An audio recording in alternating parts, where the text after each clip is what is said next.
And the light bulb on my desk lamp has been replaced. So let there be light.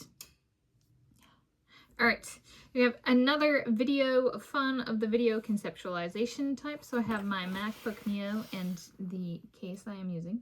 And today I did training myself in using Spotlight search per the Tahoe operating system search tips. And when I said there was features, I was like, all right, let me think of something to search.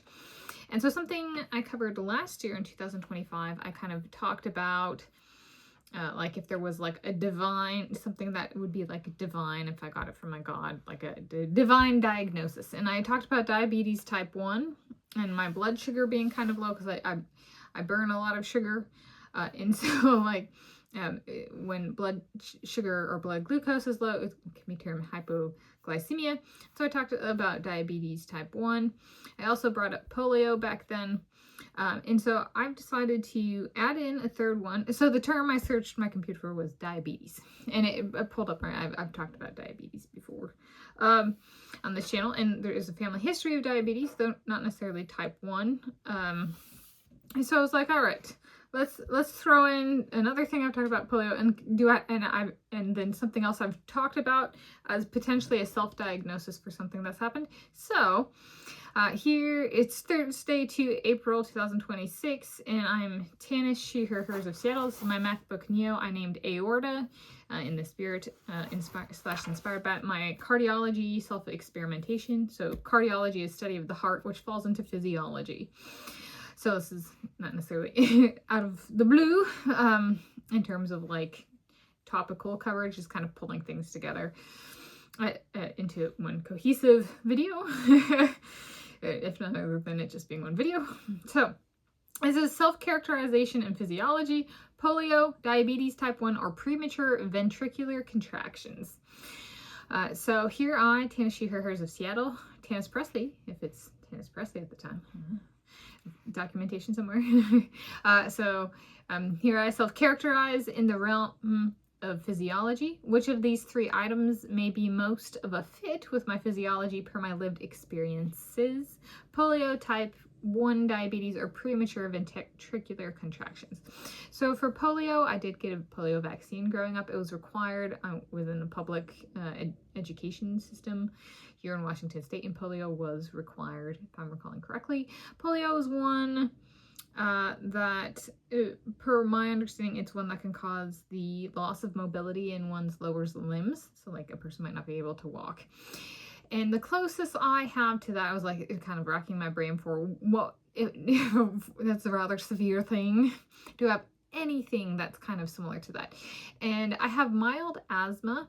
And I've had, and in the past, I think it was this decade, the 2020s decade, there was one night where I woke up and I woke myself up screaming, and my parents were like at the door, and I had lost feeling in my limbs, arms and legs. And I think it was, I had inhaled some sort of chemical during the day or something like that. And I have mild asthma. But there have been times where, and I've had an asthma attack while competing in sports, and there is a loss of like feeling in my limbs.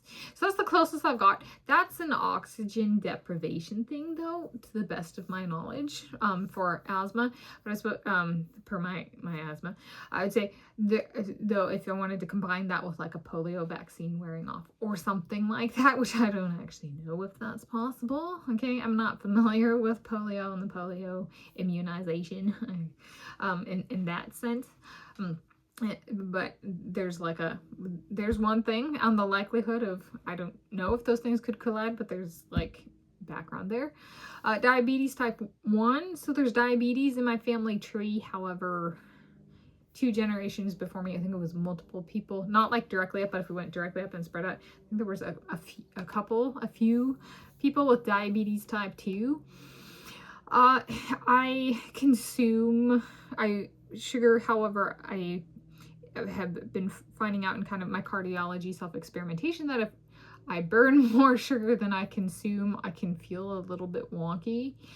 And so I need to actually consume more carbohydrates to help out there.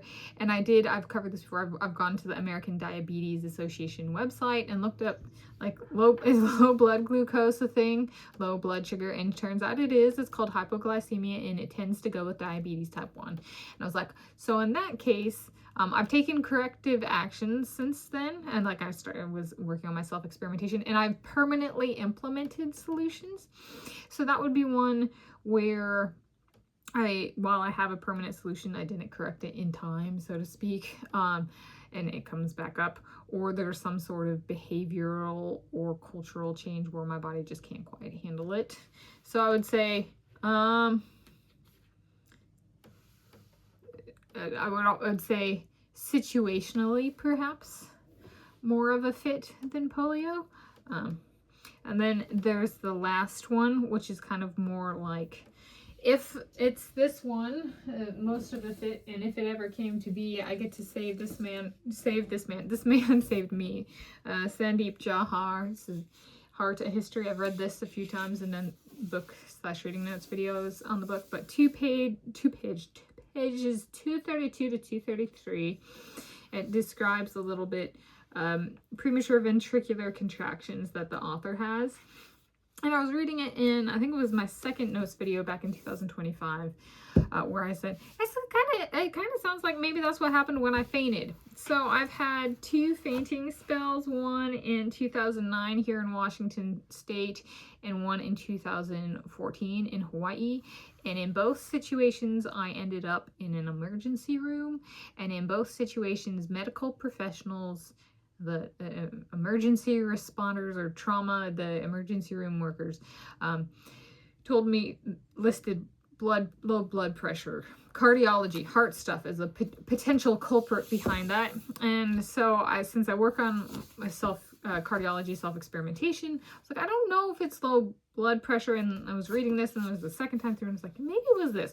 Instead of like premature ventricular contractions as a condition or a behavior that happens repeatedly in a higher frequency, maybe it just happened once and I fainted with that premature ventricular contraction. And so this is one where I have actually thought of that as like a heart behavior as opposed to blood pressure. And for both, there are very, taking it in kind of like a step back from technical terminology, I had some behaviors of perhaps trying to kind of, I would say, might describe it socially as stiff-arming a schedule. It doesn't really work for my heart. I've done that twice in my life and fainted 100% of those times.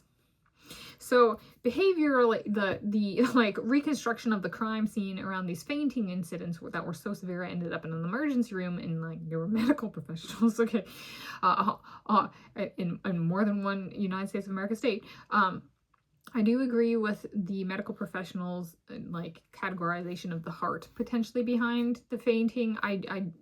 For this one, the behavioral component is more of a fit with kind of reconstructing my life at the time and what was so abnormal in my life that it might have resulted in abnormal heart behavior and me fainting. And I was like, so my self-diagnosis, I brought this up in the past, and I was like, it might be this, and I'm going to stick with it might be this, is premature ventricular contraction, but like singular twice. And like spread apart with hospitalization in the emergency room, if nothing else. So temporary hospitalization both times. So in that sense, I don't want that condition permanently. It's like this is one that actually came in with military service in prison settings, my musings about that. And I was like, so if I were taking that behavior and putting it into a very constructed space where it's a very regimented schedule, I was like, I would need to find a way to have variability in my routine such that I didn't stiff arm my own schedule to such an extent that premature ventricular contractions became behavioral normality of my heart as opposed to an abnormality. So I was like, that's one where essentially if my self-diagnosis were correct, I would need to take corrective action in each of those settings such that it didn't overly lock into a scheduling thing that might be bad for my heart, if that makes sense. So I would say, if I went to or served in the military or were in prison, premature ventricular contractions might be my biggest one, as well as diabetes type 1, depending on the food that's offered in my exercise regimen. Polio I might categorize as the least likely, and then socially perhaps diabetes type 1 if there were food scarcities or something like that. But there we go. So the last two, and I suppose if I wanted to go, if I got my self-diagnosis that might is, and actually it was, then the correct answer would actually be premature ventricular contractions. Plural, because it has happened more than once, even if it was singular each time. So there we go. That's self-characterization and physiology, polio, diabetes type 1, or premature ventricular contractions. And this video, fun conceptualization, again, came from New Device. There's an Apple and YouTube. Me not having even one fixed video for the day. I'm like, what could I do? There we go. Thank you for joining me.